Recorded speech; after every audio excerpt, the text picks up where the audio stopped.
जुन्नरकरांना नमस्कार. मी सुरेश वाणी. आपण पाहतात विघ्नर टाइम्स. विघ्नर टाइम्समध्ये आपलं सर्वांचं मनपूर्वक स्वागत. जुन्नर नगर परिषदेच्या निवडणुकीचा प्रचार आता जोरात सुरू आहे. प्रत्येकजण दावा करतोय विजयी मीच होणार. अगदी अपक्ष उमेदवार सुद्धा विजयी मी होणार असा दावा होतोय. आपल्यासोबत आहेत फिरोजभाई पठाण. ते चौथ्यांदा नगरसेवक पदासाठी उभे आहेत. ते जुन्नर नगर परिषदेचे उपनगराध्यक्ष देखील राहिलेले आहेत. माजी आमदार स्वर्गीय वल्लभ शेठ बेनके यांचे निष्ठावंत सहकारी, त्याचबरोबर माजी आमदार अतुल बेनके यांना सुद्धा त्यांचं पूर्ण सहकार्य असतं आणि राष्ट्रवादी काँग्रेसची ताकद त्यांनी मजबूतपणे जुन्नर शहरामध्ये टिकून ठेवलेली आहे.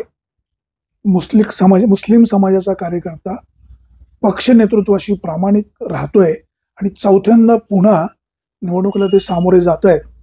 त्यांनी केलेलं काम बोलतं आणि म्हणूनच या प्रभाग क्रमांक 5 मध्ये चर्चा होते नेमकं काय होणार. फिरोजभाईंनी कोरोनाच्या काळात सुद्धा गोरगरीब जनतेला खूप मदत केलेली आहे आणि या व्यक्तीचं एक विशेष महत्त्वाचं काम म्हणजे हे हाताने केलं तर दुसऱ्या हाताला सांगायचं नाही, असं त्यांचं दातृत्व राहिलेलं आहे. यावेळेला शिवसेना 2 आहेत, राष्ट्रवादी काँग्रेस पण 2 आहेत, त्याचबरोबर काँग्रेस स्वतंत्रपणे लढतोय.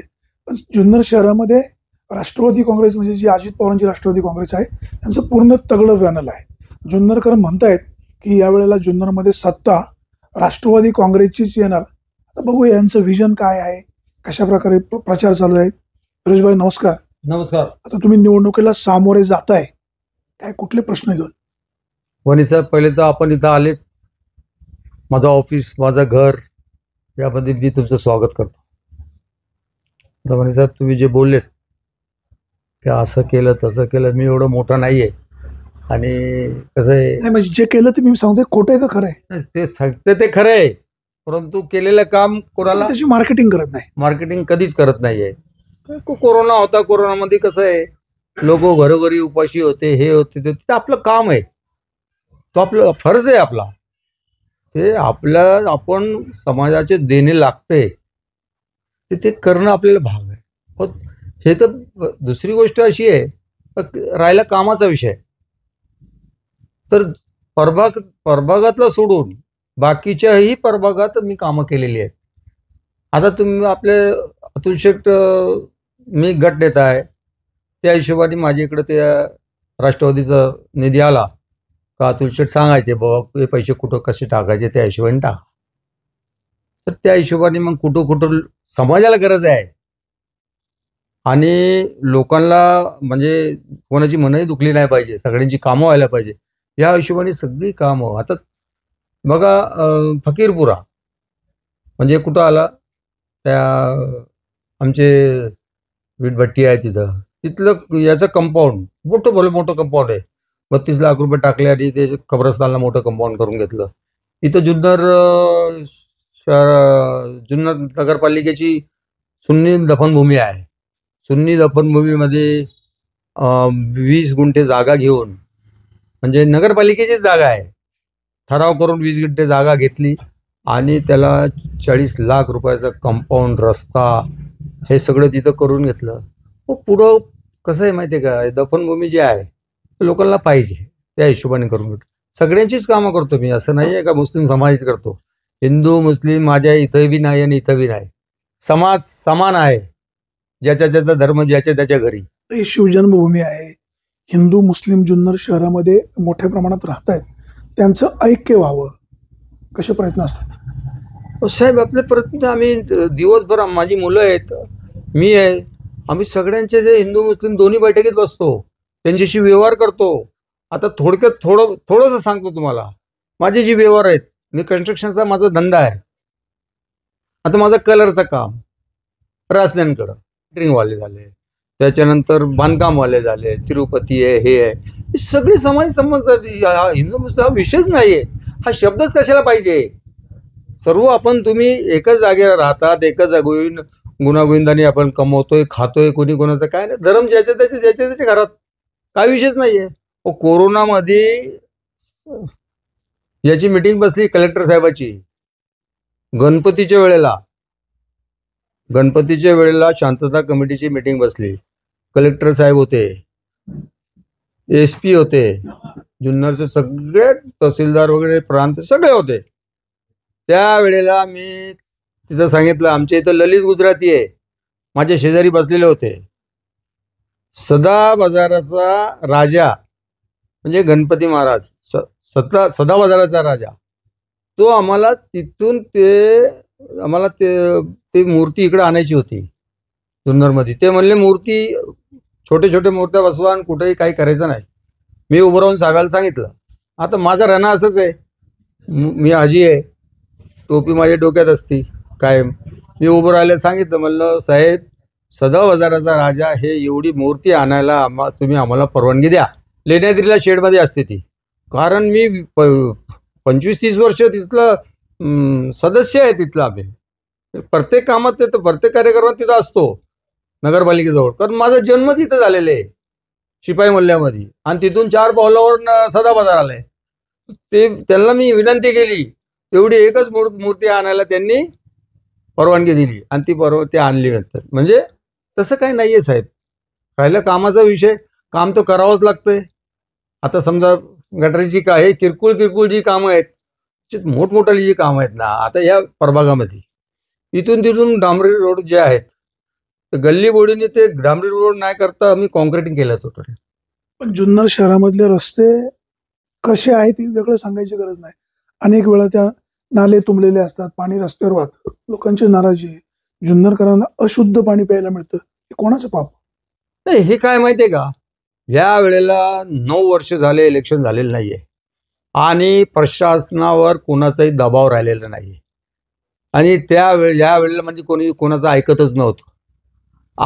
त्यांचे आपसात सुद्धा, प्रशासनामध्ये सुद्धा पाण्याचं कोणी हे असल, एक पाण्याचं खातं असल, आरोग्याचं खातं असल, एकमेकाचं सुद्धा ऐकत नव्हते. आणि आत्ता सुद्धा ऐकत नाही. 9 वर्ष त्यांची मजा झालेलीच आहे. नगरपालिकेमध्ये नागरिकांचा त्यांनी विचारच केलेला नाहीये. तिथे 9 वर्ष झाले. आता इलेक्शन म्हणजे किती झाले, 2016ला इलेक्शन झालं, त्याच्यानंतर आता 9 वर्ष झाले, 4 वर्ष इलेक्शनच झाले नाही. आता इथून पुढे सगळं काम होईल साहेब. चांगली माणसं निवडून द्या, चांगली माणसं तिथं कामच करणार आहेत. राष्ट्रवादी पक्षाने जुन्नर शहरामध्ये भरपूर निधी देऊन जुन्नर शहराची जागेवर कामं केली. सौर ऊर्जाची केली, देवळाच्या बाजूची केली, मद्राशाची कामं केली, कब्रस्तानची कामं केली. लागल ती कामं म्हणजे ते सगळी कामं झालेली आहेत. भरपूर निधी अतुल शेट्टी आणले, राष्ट्रवादी पक्षाने आणले आणि कामं केली. राष्ट्रवादी पक्ष आमचा जास्त मतांनी निवडून येणार. आता मला सांगा, जुन्नर शहरातील लोकांना पोहण्यासाठी एक तलाव तुम्ही बांधला, जलतरण तलाव, बोडके नगरच्या किल्ल्याच्या जवळ, तो अनेक वर्ष बंद आहे. काय म्हणजे ते नेमकं चुकलं काय साहेब? कसं आहे माहितीये का, आपली हे जुन्नर छोटं गाव आहे, ही मोठी सिटी नाही आहे. आता इथं पोरं कोणी नदीवर पोहायला जातो, त्याच्यानंतर छोटी मोठी तिथं तलाव लोकांनी बनवलेले आहेत. इकडे एवढं शौक नाही साहेब. नाही तर एवढे ते आम्ही 2 वेळा लिलाव बी केले त्याचे, BOTवर सुद्धा दिलं, परंतु ते चालत नाही. लोक येत नाहीये. तर ज्या दुकानात गिरायकच नाही येणार, तो दुकान चालू राहील का बंद होईल? बंद होईल. म्हणून ते बंद झालं, बाकी काही नाही. जुन्नरकरांना भविष्य काळामध्ये स्वच्छ पाणी प्यायला मिळेल? नक्कीच, त्याचं नियोजन नक्कीच करणार. आता तो पाईपलाईन चालू आहे, 17-18 कोटी रुपयाची पाईपलाईन चालू आहे. फिल्टर हे सगळं होणार आणि त्याच्यामध्ये नगरपालिका चालू झाले, नगरपालिकेत बॉडी बसल्याबरोबर सगळ्यात पहिला काम या स्वच्छ पाण्याचं होणार, सगळ्यात पहिला. आणि दुसरं एक काम आहे, हे सगळं जे गटारीचं पाणी जातंय, त्याला भुयारी गटर, एक भुयारी गटरला समजा एवढा पेमेंट नाही आला, तर बाकीचं मळ निरसारण जे आहे त्याचं मशिनरी आम्हाला 2 बाजूला बसवायचं आहे. एक बाजूला इथं मालेवाड्याच्या शेजारी जे बोलेगावला जे गटर जातोय, एक तिकडं, आणि एक इकडं वरच्या बाजूला जे भास्कर घाट आहे तिकडं मळ निरसारण करून शुद्ध पाणी करून नदीत सोडायचं आहे. तो दुसरा काम. तिसरा काम, सदा बाजारपेठेमध्ये या पूल जे आहे तुम्ही जे पाहिलेलं आहे, ती पुलाच्या ह्या बाजूला ओढा आहे, ह्या बाजूला आणि ह्या बाजूला असं मोठं एक स्लॅब टाकून घ्यायचे, अंदाजी 100 बाय 100 फूटचे. इकडे एक स्लॅब, या बाजूला एक स्लॅब, आणि एका बाजूला गाड्या पार्किंग करायची.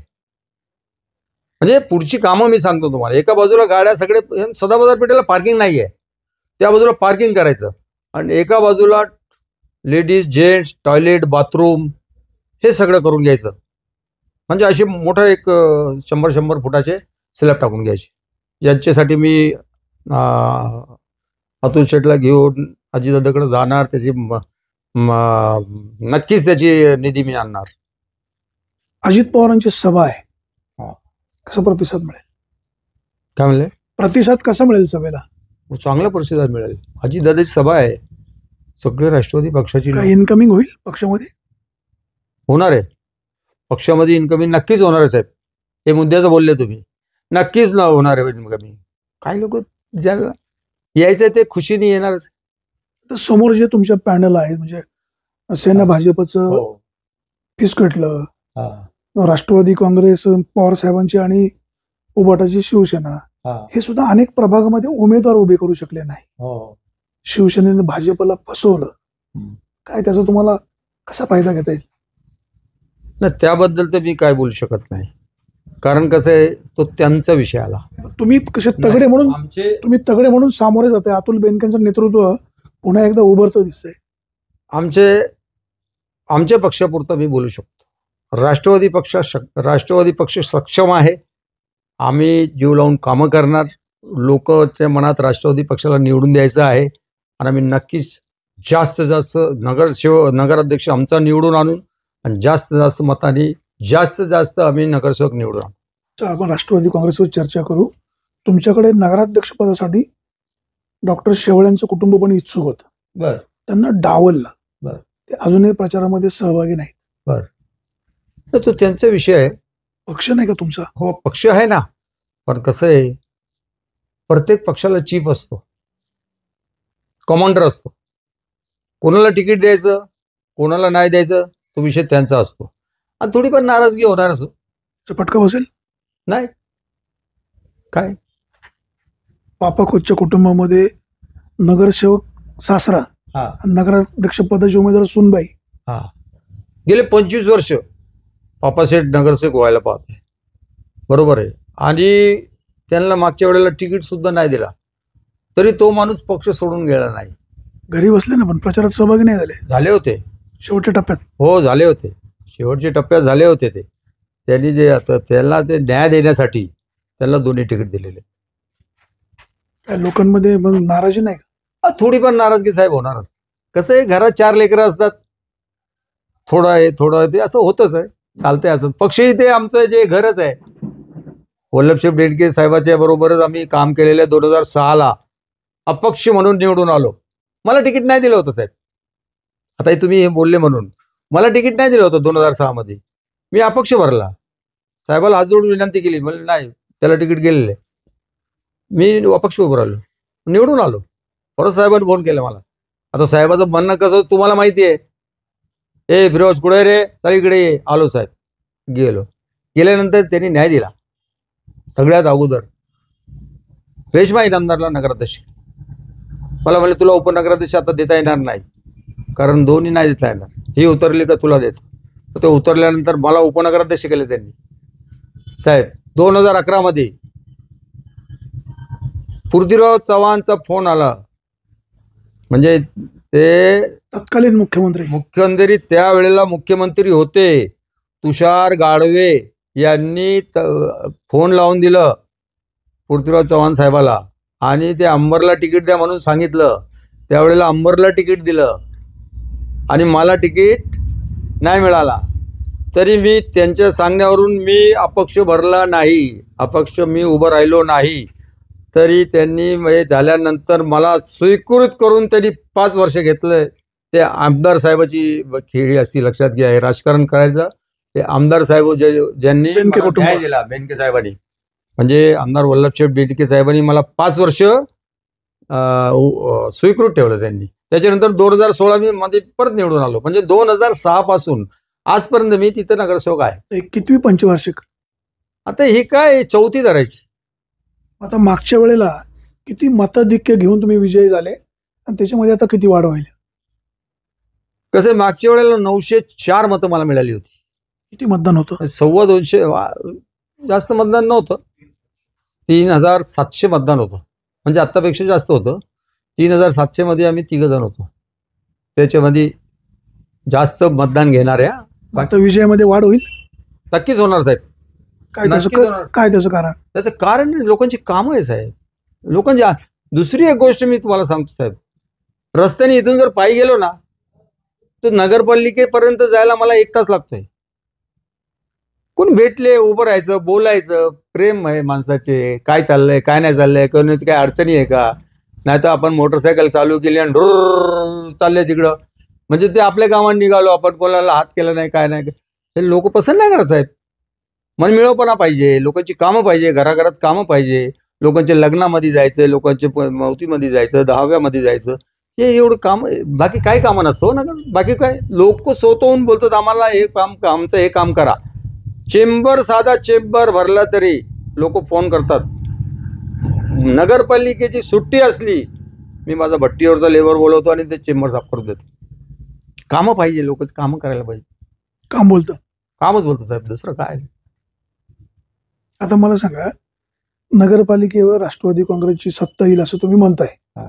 तुमच्या प्रभागामध्ये तुम्ही खास म्हणजे खूप कामं केलीत, सगळी कामं मार्गी लावलीत असं म्हणताय. चौथ्यांदाही मतदार तुम्हाला निवडून देणार तुम्ही असंही म्हणताय. तुमच्या समोर तगडे उमेदवार आहे, तरी देखील तुम्ही मतदारांना काय आव्हान करा? साहेब, मी हे 15 वर्ष जे निवडून आलो तो 10 नंबर प्रभाग आहे. आता जे 10 नंबर ते 10 नंबर मध्ये आता प्रभाग, दरवेळेला प्रभाग बदलता? हो, आत्ता बदललंय ते. ह्या प्रभागामध्ये तोडफोड केलेली आहे. दोन्ही सदाबजार वेशीपर्यंत, एका बाजूचा पनसुंबा पेठ, पनसुंबा कसाबळी, कागदीवाडा आणि थोडंसं मंगळवार पेठ, हे याच्यामध्ये सगळं बनवलेलं आहे. हा प्रभाग नवीनच आहे, हा प्रभाग पहिले नव्हताच. या प्रभागात मी उभा आहे आणि मी तुम्हाला पहिले सांगितलं, मी फक्त प्रभागाचीच कामं बघत नाहीये. कोणाचाही फोन आला तर मी आपलं काम करून देतो. किती मतांनी विजय व्हाल? आता काय, लोक जे आहेत, ठीक आहे, मताधिक्य नका सांगू, विजयाची 100% खात्री? विजयाची 100% ना 101% गॅरंटी आहे. 101%. चुनके आएंगे? येत्या 3 तारखेला तुम्ही परत माझी बाईट घेणार. मी चुनके आएंगे? नक्कीच येणार इन्शॉल्लाह. देवानी आपल्याला मदत दिलेली आहे. तुमच्यासारखी लोक इथं आहेत, प्रेमाची लोक आहेत, ते आपल्याला मतदान करणार आणि आपण नक्कीच निवडून येणार. आपल्यासोबत होते फिरोजभाई पठाण. ते कुठल्या समाजाचे, कोण कुठल्या समाजाचा हे जन्माला येताना काय कधी होत नाही, परंतु या शहरामध्ये हिंदू मुस्लिमांचं ऐक्य कशा पद्धतीने राहील, सगळे सण एकोप्याने साजरे कसे होतील, असा त्यांचा नेहमी प्रयत्न असतो. विशेष म्हणजे हिंदूंच्या प्रत्येक कार्यक्रमाला त्यांची हजेरी असते. या तालुक्याचे तत्कालीन माजी आमदार स्वर्गीय वल्लभशेठ बेनके यांच्या कुटुंबाशी त्यांचं जवळकीचं नातं विद्यमान, म्हणजे जे माजी आमदार आहेत अतुल बेनके, त्यांच्याशी त्यांचे संबंध चांगले आहेत. आणि प्रामुख्याने ज्या प्रभागामध्ये उभे राहतात तिथले प्रश्न तर मार्गी लावतातच, परंतु जुन्नर शहरामध्ये कुठल्याही प्रभागातल्या नागरिकाचा फोन आला तरी तो प्रश्न सोडवण्याची त्यांचा प्रयत्न प्रामाणिक असतो. सामान्य माणसाला न्याय देण्याची तळमळ ही त्यांची वाखाणण्याजोगी आहे आणि म्हणूनच चौथ्यांदा या प्रभागातील मतदार त्यांना निवडून देतील अशी 101% खात्री आहे. जुन्नर नगरपालिकेवर राष्ट्रवादी काँग्रेसचा झेंडा फडकणार, राष्ट्रवादी काँग्रेसचे सर्वाधिक नगराध्यक्ष, नगरसेवक जास्त निवडून येणार. विरोधी पक्षाला मला काही बोलायचं नाही हे वाक्य त्यांचं भावलं तर अनेक वेळेला अनेक जण समोरच्या माणसावर, समोरच्या पक्षावर टीका करण्याची एकही संधी सोडत नाही. यांचं म्हणणे मला कोणाबद्दल काय बोलायचं नाही, माझं काम बोलतं, मी 101% विजय होईल. मतदारांनो, तर निर्णय तुम्हाला घ्यायचा आहे. फिरोज पठाण यांचं काम कसं आहे तुम्ही अनेक वर्ष पाहिलेलं आहे. पुन्हा त्यांना चौथ्यांदा संधी द्यायची आहे, प्रश्न तुम्हाला सोडवायचे आहेत. कोणाला मतदान करायचं हा अधिकार तुम्हाला आहे. पण मतदारांनो, एक काळजी घ्या, कोणाच्याही आर्थिक प्रलोभनाला, दादागिरीला, दहशतीला घाबरू नका. आणि दुसरी गोष्ट म्हणजे जातीपातीचं राजकारण करू नका. इथं हिंदू मुस्लिम एकीने राहतात, ऐक्याने राहतात. जो कामाचा आहे त्याला निवडून द्या, प्रशासनाला सहकार्य करा. ही निवडणूक म्हणजे एक मोठा उत्सव आहे. ह्या उत्सवामध्ये सगळेजण सहभागी व्हा. जास्तीत जास्त मतदारांनी मतदान करा. अ ला करा, ब ला करा का ड ला करा, हा अधिकार तुम्हाला आहे. पण फिरोज पठाण यांचं काम बोलतं. ते म्हणतायत मी जनतेची सेवा प्रामाणिकपणे केली, भविष्यात पण करणार आहे. मतदारांनो योग्य निर्णय घ्या अशीच अपेक्षा. सुरेश वाणी, विघ्नर टाइम्स, जुन्नर.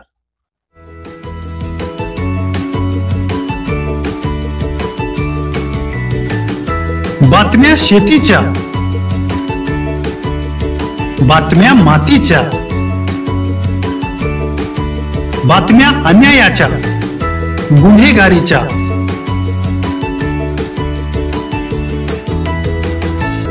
राजकारणाच्या आणि समाजकारणाच्या,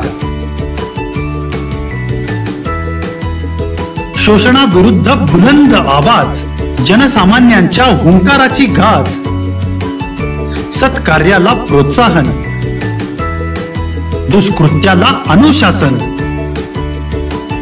निर्भीड, निस्पृह, सडेतोड, बेधडक आणि रोखटोक म्हणजेच विघ्नहर टाइम्स. शोध बातमीचा, ध्यास सत्याचा. आपलं चॅनल, आपली बातमी. सबस्क्राईब तर कराच, पण बेल आयकॉनवर क्लिक करायलाही विसरू नका.